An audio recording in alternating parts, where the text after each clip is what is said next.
push-pull to flirting. So the idea of push-pull in a more broader sense is the idea of rapport cycling. So here's rapport building, and then we have, well, same thing. Rapport breaking. Rapport breaking. Negative, positive. All right, here we go. All right. So this by itself is kind of like the heartbeat of attraction that's going on in interaction you got to keep kind of aware of. If all you're doing is trying to build a rapport, then you're going to get into the friend zone, right? It's just more rapport, more rapport, more rapport. Okay, yeah, I like you. I like you, but I'm not in like with you, right? She's just feeling there's good rapport here. If all we're doing is breaking rapport, then you're an asshole. You're a fucking dick, right? Most guys are too much in the rapport building. They go, well, let me get a girl to like me, so therefore should we get attracted to me. Like does not equal attraction. Investment equals attraction. So what happens when your whole life is spent building rapport, building rapport, building rapport, and then you realize, well, that's not working. What's the inevitable conclusion typically? You want to be what? Right, let's be an asshole. Hey, how many of you heard that? Women want an asshole. Women like the asshole. The guys who are saying that, the people who are realizing that, are the people who are just constantly building rapport and go, well, this isn't working, so I know I'll just do the opposite. Fuck you. I'm not doing anything you want. I'm gonna treat you like shit, right? That doesn't work either by itself. The reality is this is a continuous cycle, it's a continuous loop that's going on. It creates that drama. It creates the unknown, the unpredictability. It creates, essentially, roller coaster of emotion, all right? It's a roller coaster. How lame would a roller coaster be if it's just constantly you're going down, down, down, down, down, or you're just going up, up, up, up, up, and then that's the end of the ride. The whole point of the roller coaster, now we're going down, now we're taking a turn, we're going this way, now we're going up, we're slowly going up, what's going to happen? We're going down. That's the kind of emotional journey you want to be giving a girl as well. So you can't bet on any one of these.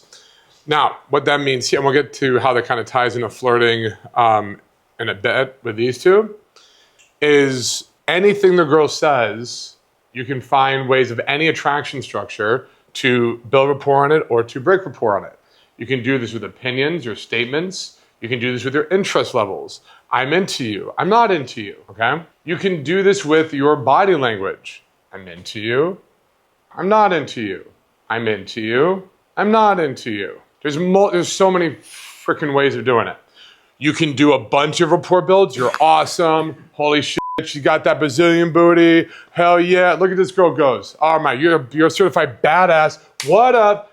Rapport build, rapport build, rapport build, rapport build. You can also do rapport break, rapport break, rapport break. Oh my, get away from me. You're such a dork. Stop. All right, that's it. You're on timeout. All right? I'm not even going to deal with this girl anymore. You know what? Get over here. Right? Rapport break, rapport break, rapport break, rapport break. It's okay.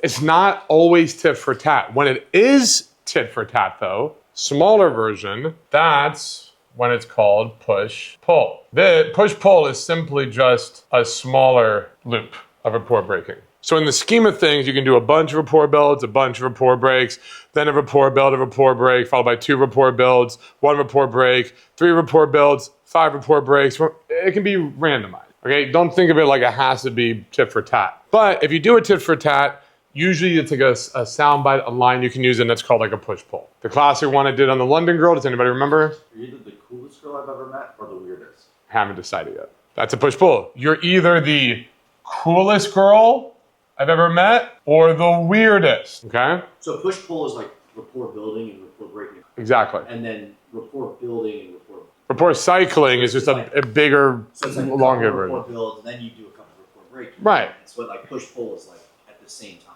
Correct. It still follows the same format. It still follows the same principles. Cosmo talks about this on a quicker pace.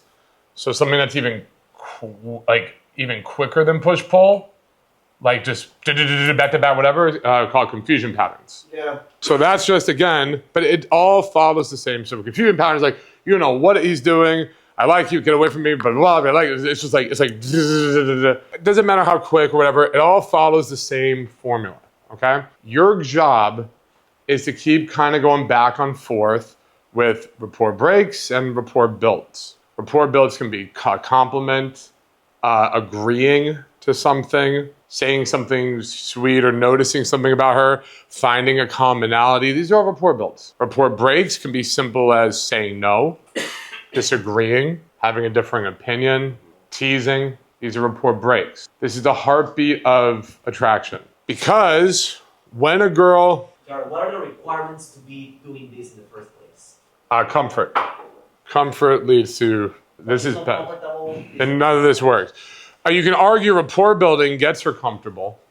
So you can start with rapport building for comfort, and then you can start breaking rapport with the rapport that you have to only build it up bigger.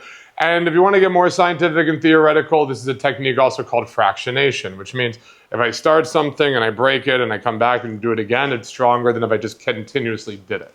It's called fractionation NLP. It's called mere exposure effect. In psychology, none of you have to be nerds about this like I am. At the end of the day, just do it. Okay? I want to go back and forth on building rapport, breaking rapport. I love you, I hate you. Come here, that's it. Get away from me. I'm going to kiss you. Okay, that's all you get right now. You're going to see a lot of these commonalities, right? Like, let's say, here's a classic one I've done, is I'll go for the kiss, I'll kiss the girl, it's a nice kiss, which is, what do you think? Rapport built. And then as soon as I go, wow, that was good. That's like a solid B+. Now, what do you think I just did there? B, not an A, or B-? Not an A. Well, how about this? I'll give you another shot. Let's try it. Let me see again. Then I get a second kiss out of it, okay? And then I go, fine. You're an A+. I'll go another rapport build. So why am I doing a second rapport build? This gets a little confusing here, and I don't want to get too crazy with it. As long as you're just mixing and matching this, you've done 60, 70% of it, okay? Like that's the heart of it. But there does now become a time. In the beginning, you're just doing it to get emotion. Most men talk logically. They talk with facts. We don't want logic and facts. We don't want to be just know this, and here's this, and here's this. If you're teaching her something cool that's inherently interesting for her, okay, maybe that's the one caveat. But for the most part, we don't want to just talk Google talk to tell you facts. We don't want to get into, her logic, okay? Also bad. Emotion. And the way to get her into the highest emotion is by finding ways to build rapport and ways to break rapport. When you get more advanced, at a higher level though, because what is attraction? Attraction equals what? Nope. Investment. Effort. Kind of. But there's other forms of investment than effort, all right? Like there could be monetary investment, physical investment. If you guys really want to go over the different types of investment, but it's honestly on the masterclass, you don't need me to repeat the stuff that's already there. Just watch my talk on investment. I show all the different forms of investment, okay? If you want to get, it's more theoretical than anything else, but it's good to know, okay? But attraction equals what? Investment. All right. Are you likely to invest in something? Think business for a second. Think sales. If I just logically am like, yo, Eric, this is blue. It's hard. Feel how hard that is, okay? It's got a rubber tip. I don't know if you see that. Do you feel the rubber tip? That's fine quality rubber too. I'm giving him all the logical aspect. Do you want to use this pen? Do you want to buy this now for me? I've explained logically what this is. No. By explaining the features, we talk about this in sales. I explained to you all the features of the pen. It's blue, it's hard, it's got this little rubber tip. Give me $10, I'll give you this pen. Does that give you because I give you logic, I give you facts. You own the screen. Okay, let's just hypothetical, right? You own the screen?